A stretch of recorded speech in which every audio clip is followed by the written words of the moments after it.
Meru Senator Mithika Linturi have finally responded to Madoadoa Slur, a statement that he used today, or rather on Saturday, when speaking during at the William Ruto's event or rally in Eldoret Sports Club. Since that statement was made, it has elicited different mixed reactions in Kenya.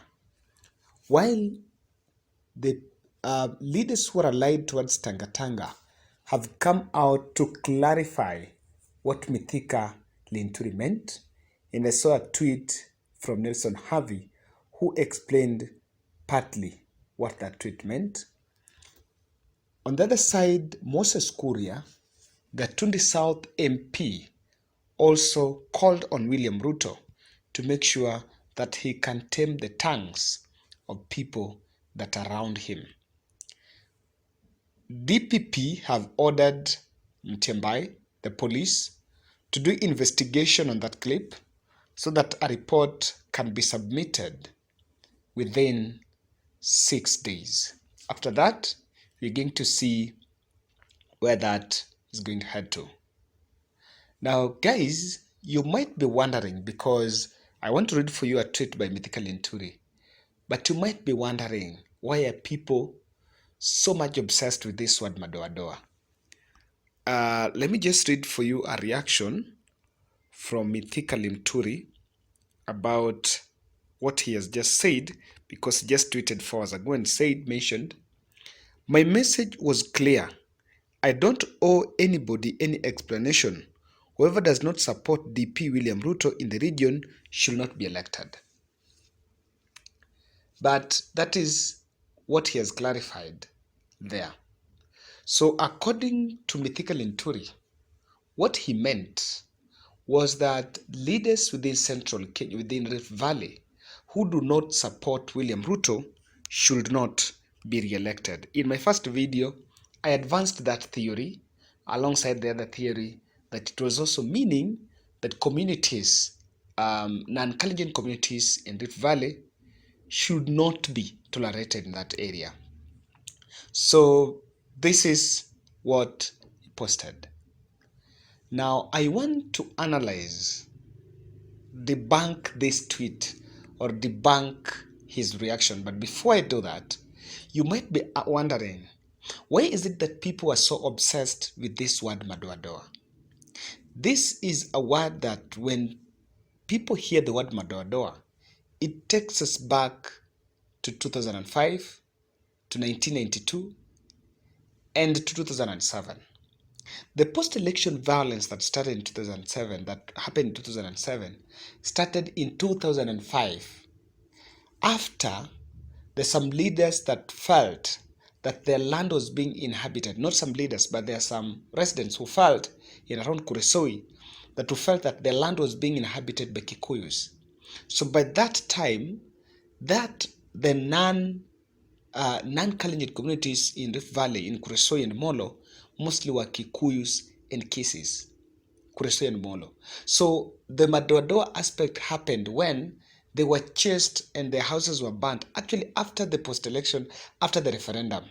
So it built up until 2007 when the post-election violence happened. Remarkably, the burning of the Kiamba church. And so that is why when people hear the word Madoadoa, it's very irritating. Guys, if you're new to this channel, kindly take a second, subscribe, give this video a thumbs up, at least like this video, so that YouTube will be in a position to suggest our videos and it shall reach wider audience. In the long run, that's how you'll help us grow this channel. I want to differ with Mithika Linturi on this matter. He's simply saying that he meant that leaders within Rift Valley should not be re-elected. So does that make it better? Does that make the Madoadoa look better? Because the language was a bit insightful, because msichezewe, sisi tunasimama na Ruto huko Central, na hapa kuna watu ambao You understand? So my problem with with that statement, what makes it insightful is because even though you meant the 6 P's by UDA, you are pushing for 6 P's, but the language used could show that when someone, while candidates who are not in UDA should not even be allowed to campaign. So UDA is a democratic party. So not all the candidates that are in Valley are going to vie through UDA. And for there to be an election, there must be UDA candidates and there must be those other ODM or Jubilee and ANC candidates. So this is a very suffocating statement because if the residents can have some hostility to non-UDA candidates who are vying for positions during the 2022 general election. So that's why that does not make it better. 2, he might have meant that leaders who are not with William Ruto should not be re-elected. But now let me ask you, that one is in Rift Valley. How about there are areas that are not, there are areas like in Coast or Central who might be willing to vote in William Ruto as a president, but they are willing to vote these other leaders in other parties. Like they want to vote a governor from ANC or senator from another party, but then the president goes to William Ruto. That can even apply to that area. So it means you might not support William Ruto. Yes, they don't support William Ruto, but maybe they support UDA candidates. For example, there are maybe voters in Wasigishu who may not support William Ruto, but might support an UDA candidate for governor or an UDA candidate for senator. Are they also welcomed? So that is also another way, that's also my another reason to debunk that narrative. Secondly, this might be a good political communication for the day.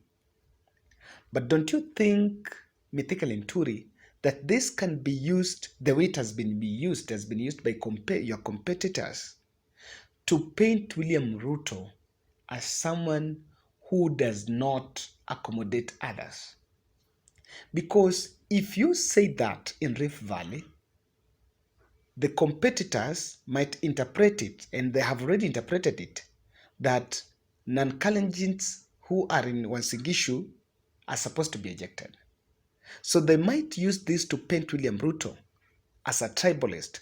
And secondly, competitors in other areas. For example, today when you go to central Kenya, and they take the same narrative and say people who don't support President Uhuru Kenyatta should not be allowed here.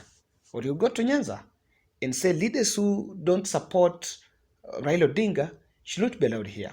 So this is a statement that can be copy-pasted in different parts of the country, and it can elicit mixed, really bad reactions. So that's one way that I want to debunk that narrative, that it still doesn't make it better.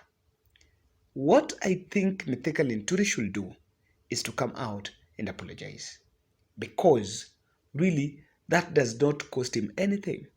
Clarifying is fine, but already the narrative is running away, and you need now to do what is called damage control. So I think this is something that does not make it better. Lastly, do you think, if that is the intention to push for 6 P's UDA, why was he the one to talk about it? Why didn't he give that information to Oscar Sudi or give that information to Mandago, who are residents of that place? What that can also show is that people who are not from Rift Valley are imposing leaders on them, and that can go against UDA.